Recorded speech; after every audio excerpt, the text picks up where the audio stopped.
वर्षाचा शेवटचा दिवस, काही भागात रस्त्यांची कामे आणि पंढरीत भाविकांची गर्दी व त्या गर्दीला सांभाळण्यासाठी असलेले अपुरे वाहतूक पोलीस बळ यामुळे 31 डिसेंबर रोजी पंढरपूर शहरातील महत्त्वाच्या सर्व चौकांमध्ये ट्रॅफिक जामच्या समस्येला वाहनधारकांना सामोरे जावे लागले.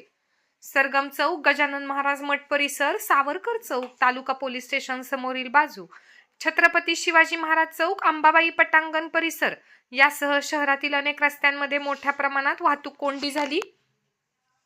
वास्तविक पाहता गेल्या काही दिवसांपासून शहरांमध्ये भाविकांची गर्दी वाढत असताना त्या मानाने पोलीस प्रशासनाने अलर्ट राहणे गरजेचे होते.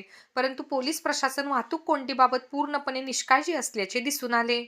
त्यामुळेच बुधवारी दिवसभर अनेक चौकांमध्ये वाहतूक कोंडी झाली होती. या वाहतूक कोंडीतून वाहने बाहेर काढताना वाहनदारांना अक्षरशः नाकी नऊ आले. कारण काही ठिकाणी वाहतूक पोलीस तैनात होते, तर काही ठिकाणी नागरिकांनीच वाहतूक पोलिसांचे कर्तव्य बजावल्याचेही पाहावयास मिळाले. पंढरी नगरीला जादा पोलीस बळ नक्की कधी मिळणार हे सांगणे मुश्किल झाले आहे.